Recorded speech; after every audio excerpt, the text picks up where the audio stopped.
Hello and welcome back to another OMNIHEROES video. In this video, we're just going to have a look at my current lineup as I am in Supremacy. So we'll just have a look at the ranking for now. So as you can see, I am currently rank 7. That can all change very, very quickly, especially in the last 5 minutes of World Arena. So if you are, as you can see, I've got challenges left 30. The way that I do this is I will challenge. I will effectively leave the challenges up until I reach 35. Then I will challenge 10 times, and then I will buy the 5 attempts. So I buy 5 attempts per day, as you can see, with diamonds. Costs 250 diamonds, which is actually reasonable for the 5 additional attempts. Plus, I've got 17 attempts, and I still have 30 challenges left. So what will happen is tomorrow, that will go up to 35. I'll do my 10 challenges, and then I will get 30. I will buy another and put me back up to 30. So I'm doing around 10 challenges a day. I've already done my 10 challenges for today, so I'm not going to do any more. But if we have a look at my defensive lineup, this is what I'm running with. So if you checked out any of the previous videos, you could probably skip ahead to 8 and 9. But if you are looking to go full in-depth with this video, that's what we're going to do. We're going to break down all of the different teams that I've got built. So first team, we've got Halissa, Astrid, Gaia, Merlin, and Lancelot. The theme for this is Mystifiers and Monarchs. So as you can see, I have 3 monarchs in the form of Merlin, Astrid, and Halissa, and I have Gaia and Lancelot for the damage. So the 3 Mystifiers technically make up 4 Mystifiers, and we do have technically 3 Doomsdayers on the team, only 2 in the actual team lineup, but we do have 2 Light Seekers. We would have 3 if Lancelot were to be fully built up, but I've not built him up completely yet. We have 3 Ecliptus for the additional defense, and we have the 2 Royals in Astrid and Gaia, and we have 2 Protectors in Gaia and Lancelot, and 2 Deviants in the form of Gaia and Astrid for that additional protection at the start of battle. Now, with regards to relics, I've gone with Underworld Key, I have Plague Bow, and I have the Cauldron as well.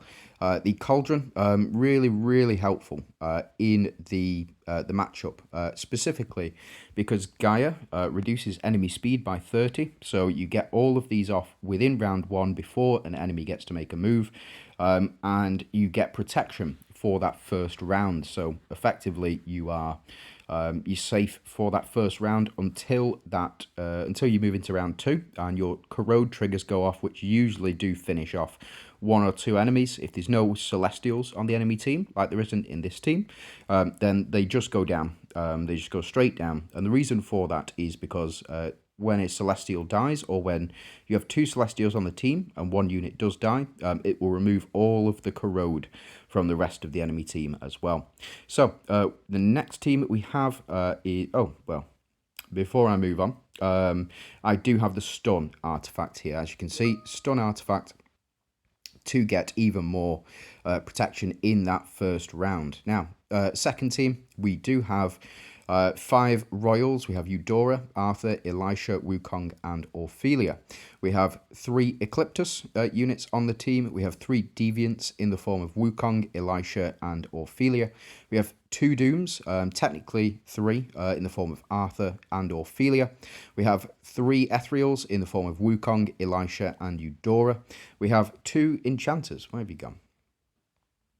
2 Enchanters and 2 Celestials. So the Enchanters are Ophelia and Eudora, and Arthur and Eudora are your Celestial units as well. For relics, we've gone for the new Ocean's Maw. I am absolutely loving this relic. I really am. I love this relic. We've combined that with the Gourd. Now, in case you don't know, the Gourd, after casting the relic for 2 rounds, all buffs received by our allies are doubled, which does work very well with Ophelia, works very well with Arthur, it works very well with Elisha. As you know, Elisha will put attack and HP stacks on the team for every crit that happens. You also have Arthur, who will, every time you deal reflect damage, the entire team gain attack and HP up. And whenever a unit takes action, Arthur will get his HP and defense buff. Wukong to copy those buffs with Arthur in that first round, and then the Gourd to switch everybody's position so that you get more Holy Shield, you get more chances to copy with Wukong as well. And the artifact that I've gone for is the Ethereals, because we want Eudora, Elisha and Wukong to do as much damage as possible. Now we do have Mulan, we have Wu, we have Chang, Seraphina and Catherine as our next team. This is a 5 Royals, 5 Celestials, 4 Strikers, 3, technically 4 Glorians, we have 3 Ecliptus, we have 3 Mystifiers, and not much else going on after that. So the reason that I've got Mulan and Catherine on the team here is for that 3 Mystifiers, for the corrode damage there. You do have those as strikers as well, so Mulan, Catherine, Chang and Seraphina, all strikers on this team. Then you have 3, technically 4 Ethereals, Ethereals, Glorians, sorry, my apologies. So you have 4 Glorians on the team, technically, in Wu Zetian, Seraphina, and Chang as well. Chang will double, or she will ult every single round. If you have her up to 8 stars, and you've got that striker synergy, Wu is there for the damage reduction. So if you do have her epic runes, as I do, you will gain 75% damage reduction guaranteed. If not, it's a 75% chance of 75% damage reduction. Seraphina is there for the heal primarily. So she will heal on the start of round 2. She will give your entire team attack and defense, as well as Catherine providing the attack and defense for the rest of the team. The reason that I've got Chang on the same row as Mulan is because when Chang attacks, she does attack the front row units and also back row units, applying burn damage. Mulan can also follow up with follow-up attacks, basic attacks, and Catherine here to do corrode, to steal enemies' healing, and also to provide an additional attack for the rest of the team as well. So we have gone with all all Glorians relics, who we've got 3-star banner. We do have a 7-star shield and 7-star hand of Tyr as well, all providing protection, primarily for this front row. So you will get your holy shields, you'll get another stack of shielding from this shield, and then you will get additional shields and attack from hand of Tyr as well. You do have the Glorians relic, the Glorians artifact here, because you want Chang and Wu to do as much damage as possible, and Catherine and Mulan really don't need it. Now we're on to the next team. So this is a mix of Avengers and Mystifiers. So we have 4 Royals in the form of Aphrodite, Talos, Hecate, and Dullahan. We have 4 Monarchs in the form of Aphrodite, Talos, Dullahan, and Mavis. We have 3 Luminas. So if we do get positive Moonglow energy, which we should do on this team, we will gain an additional 200% attack, which is very good for Aphrodite and very good for Hecate as well. We have our 3 Avengers, Aphrodite, Hecate, and Mavis. We have technically 3 Mystifiers, but only 2, Talos and Dullahan. And we do have 2 Deviants, 2 Celestials, and 1 Lightseeker as well. And that's about it for the synergies. Now, the reason that I've got this team built up here is because Talos and Dullahan, I've found, are very consistent. They will either be the last 2 standing, or they will be the first 2 to go down, triggering Aphrodite. So the whole point of this team is to get Hecate as much time as possible to build up as much as possible, and provide additional damage from the Monarch synergy. If Hecate is below 50% HP, she gains an additional 100% damage. You also, again, have the 2 Monarch Avengers as well, pairing alongside Hecate, Mavis for the attack and Aphrodite for the steal mechanic. Now I've gone with Chest, I've gone with Sphere, and I've gone with the new relic Umbra Torch as well. So you do have Chest to slow down enemy relic production. You have the Sphere for debuff removal and HP increases, as well as a bit of a heal, but not something that you can rely on. And then you do have the Umbra Torch as well, which also increases HP by 25% every time a relic is cast. So a very strong team. It wins reasonably often. and we've gone for Mystifier's damage in this one. So you can go for the Avengers, but I've built a separate Avengers team, or two separate Avengers teams, which they can go on, and we'll find out those in a little bit.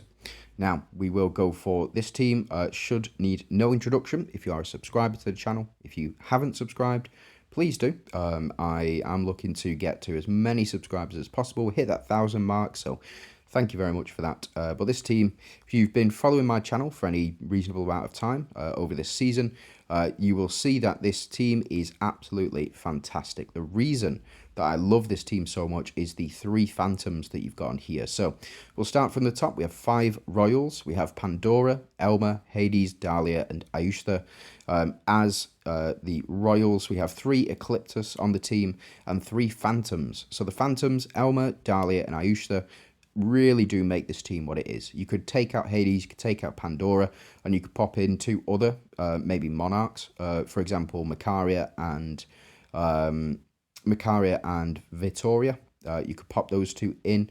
I'm using those in another team later on, so I'll show those off. But you do really, you want Ayushta to die. You want Dahlia to switch at least once, maybe twice with Elma, and then Elma will do the rest. He will deal the Doom's damage back to the enemies because his attack gets so high because he's with Dahlia, and as well, you also have him as a last resort.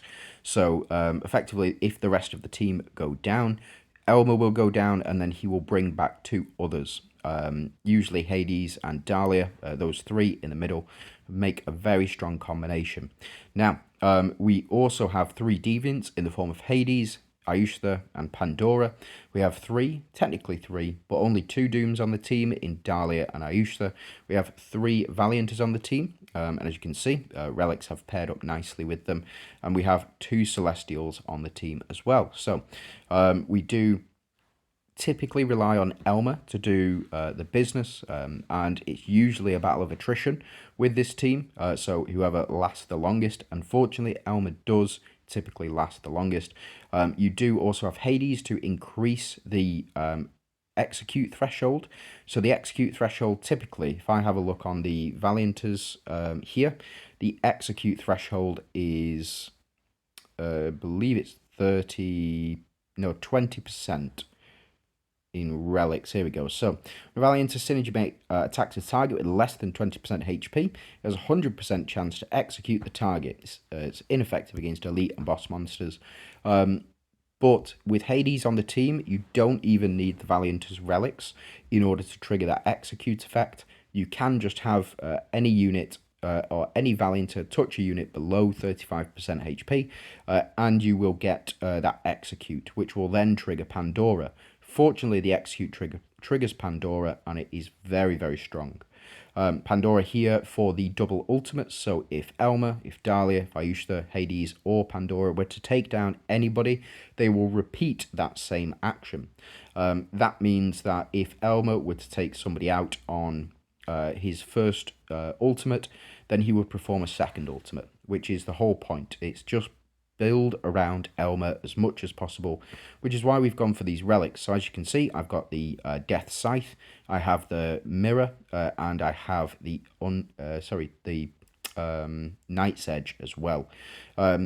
The Death Scythe and Night's Edge will bolster our attack up, and the Mirror is there primarily for the revive function. So what can happen is your entire team can go down. Dahlia will bring back 2 other units. Ayushta will bring back 2 other units with her when she revives because of the Phantom synergy, and Elma will also do the same. Then, if worst comes to worst, you can always rely on the Mirror to bring back your units as well. So that is a breakdown of Team 5. Team 6, I've gone for a full Monarch team. So I've gone Macaria, Vittoria, Audrey, Talinas, and Cleopatra. Cleopatra is currently set to Valianters and Monarch, which is why we've been able to pick up the 5 Royals, 5 Monarchs, 4 Celestials, 3 Luminas, 3 Glorians, 3 Valianters, and 1 Deviant as well. Unfortunately, there is only 1 Deviant that you can use on this team. Potentially, what you can do is you take out Cleopatra and you put Pandora in that spot as well. But the way that I figure this team to work, or the way that I want this team to work is build Audrey up as much as possible, using all of the various different methods. So we steal as much healing as possible. We do also have Cleopatra to bolster that attack. We have Talinus on the team to provide stun if we're not going up against Glorian enemies.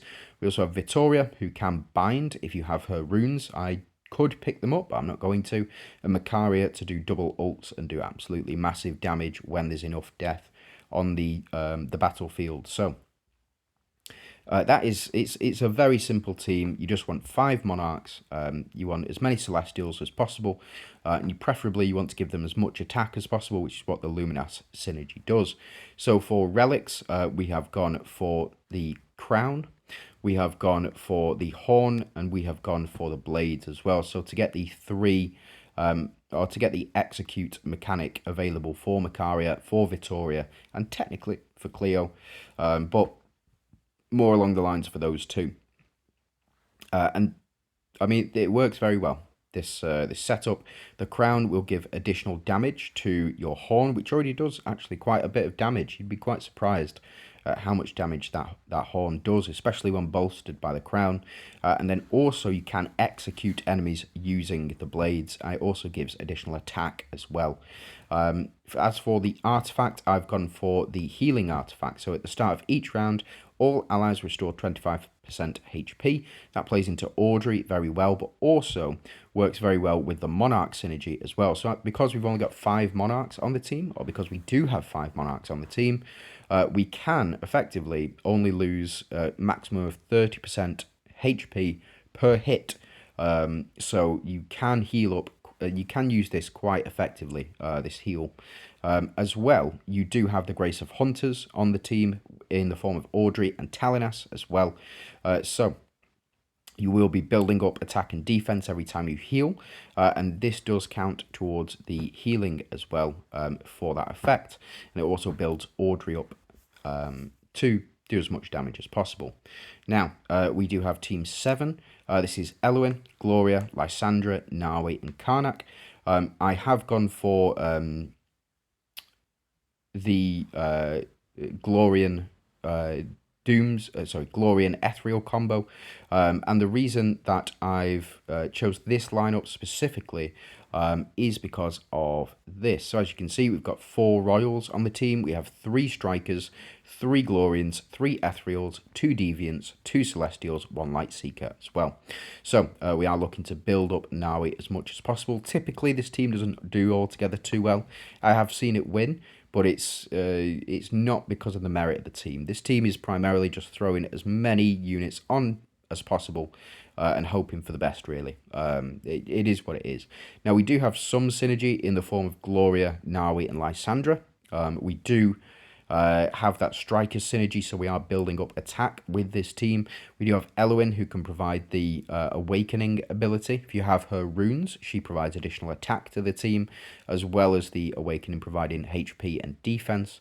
You do have Karnak on the team to provide healing to play into the Glorians' Grace of Hunters synergy as well. So now every time any of our units do attack or get a crit, then we will heal that back up as well. So you've got Nawi's going to do a lot of damage very quickly if she procs, and if not, you've got Eluin and Lysandra to back that up. Now, with regards to relics, I've gone for Leviathan, I've gone for Excalibur, and I've gone for the scales as well, famine scales. Famine scales to provide additional healing to the team and also bolster our attack and defense with that Grace of Hunters. We've gone for Leviathan for the silence effect on enemies. Can be very, very strong, especially when going up against enemy Cleos, against enemy Eudoras, and against units which do proc from attack. And then also to stun enemies as well with Excalibur. Excalibur will typically strike twice if you've got your crit rate high enough, which it's absolutely fine because you've got 3 Ethereals on the team anyway. So your crit rate does go up quite high. For me, it's just a very basic team. Gloria provides protection for the front row. That's why I've got Nawi and Gloria on the front row, by the way, is because we do want Nawi to give additional attack increases to Gloria, and we want Gloria to protect Nawi as much as possible. With regards to the relics, I've gone for all allies increase attack by 50%. So this is we need to get through the enemies as much as possible and as quickly as possible so we can provide that additional attack to them as well. It works very well with that striker's synergy, so just something to keep in mind. We do have this, this is a weird team. You do require Victoria to work it properly, but you have 4 royals in the form of Nerissa, Victoria, Janna, and Althea. You have 4 phantoms in the form of Victoria, Nerissa, Janna, and Althea. You have 3 Luminas. You have 3 Avengers, which is Nerissa, Janna, and Althea. You have 3 Glorians, technically 3, but only 2. I've selected Glorians on here for Victoria and Phantoms on here for her. You can also go for Monarch with Victoria, which does make sense. So you can have Lily and Leah and Victoria have that Monarch synergy, but I found the returning for Phantoms is just much more effective than just having 2 Monarchs on the team. We do have 2 Deviants in the form of Nerissa and Janna, 2 Celestials in the form of Victoria and Althea. We have 1 Lightseeker in the form of Lily and Leah. So the whole point of this build is that Victoria, every time a unit takes action, you will gain, I think it's HP and defense. Whenever Lily and Leah take action, they'll increase physical defense. Whenever Nerissa, or Nerissa should be able to build up fast enough in order to take the enemies out quite quickly with this team. Janna is there as your backup. So Janna will effectively survive the entire match with her shielding effect and also with her strangers that are appearing. And then build up slowly over the course of the match. So at round 10, round 11, she's got enough power to take all of the enemy units down. And you also have Althea. Now, the reason that Althea is in here, because when a unit goes down, if they are an Avenger or if the Avenger's synergy kicks in, you do effectively have to wait until the next round because the little tombstone comes up. When Althea jumps in, that no longer happens. They just instantly revive, so you don't miss out on a turn and you don't lose that key tempo. Now, with regards to relics, I've gone for the only relics that I really could go for with this team. I've gone for Spear, I've gone for Blades of Chaos, and I've gone for these scissors as well. Now, the scissors here, they don't really do altogether too much, but they do remove a debuff and activate. So they purify a debuff and they can activate hindrance on the enemy team as well. So you do get that occasionally, but not something that you should be relying on really with this team. But it is about building Janna up as much as possible with Victoria's passive, with Lily and Leah's passive, and with her own passive as well. And you do have this here. So this is the crown. This crown, it does reduce damage taken by 50%. So for the first 3 rounds, we reduce damage taken by 50%. Just makes the team much more viable in those early rounds when you can get hit by misfire damage, when you can get hit by reflect damage. Just gives you that additional 50% on top of what you would already have anyway.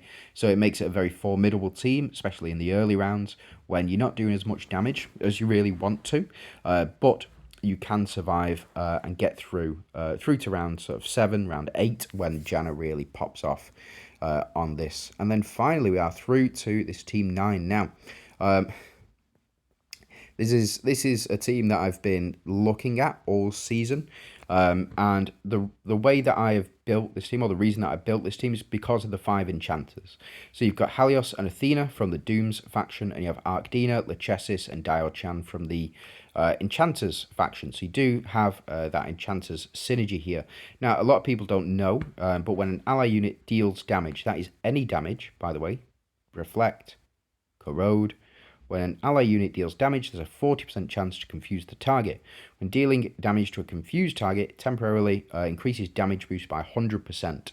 So the more that you confuse the enemy, even if it's by reflect damage, the more damage that you're going to do overall. Especially later on. Like team 9 either is the strongest team that anybody has, or it's a mishmash of random units that they've just had to throw together because they don't have a proper coherent 9 teams. So Helios is there for reflect damage and to stun enemies. If you have his exclusive runes, where Helios, whenever he deals reflect damage, has 25% chance to stun enemies. Athena will be there. She is your rock. She will stay alive for longer than you expect. I tell you now, Athena is such a tank.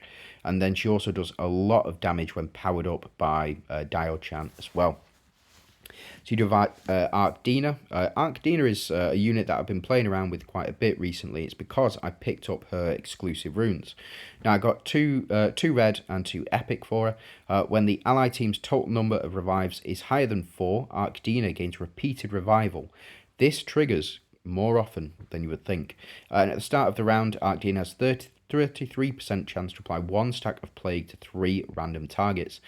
Plague, just in case you don't know, is loses 20% of max HP per round for 2 rounds as well. So a little bit of incentive, but I personally, I only got it for the infinite revives. You have Lachesis on here to remove any debuffs that are, remove any debuffs that are on us, and also to remove any buffs that are on enemies, as well as for the heals as well. This team doesn't heal altogether too well. And then you've got Diochan as well. So Diochan will increase the attack of our team when she bewitches or when she confuses, and also when she dies as well. So I believe there is a stack limit of 10 for that. So yeah, it's just additional attack on top of attack that you get. Athena,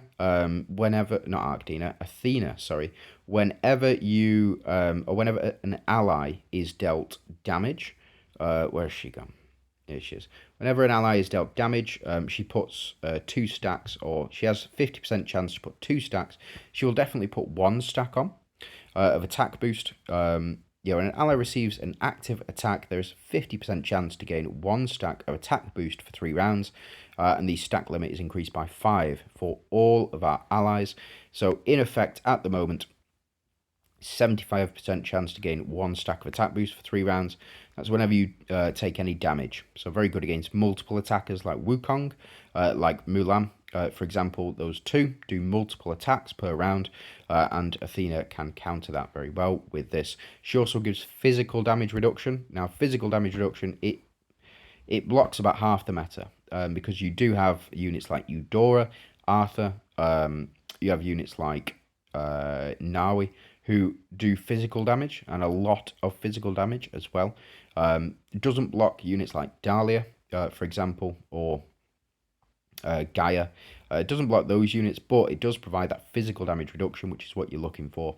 Again, that's the team setup. The last thing is just the relics. So I've gone for Lance. That's last season's best relic, in my opinion. You do have the hammer, and you have the whirling blade just to finish things off in case things are going a bit wrong. And then finally, I do have increased the attack of all dooms by 300% for the artifact on this team. So that is it from me. Again, they are very, very strong, very, very powerful teams. They have got me to rank 7 here, and that's through only 10 attempts per day, plus any defensive attempts as well. So if you have a look through, these are all my challenge attempts, and it seems as though we're doing reasonably well, only losing to a couple out of them, but the majority are wins as well. So that is it from me. Just want to say thanks very much for watching. I hope you have a fantastic day, and good luck in all of your World Arena attempts.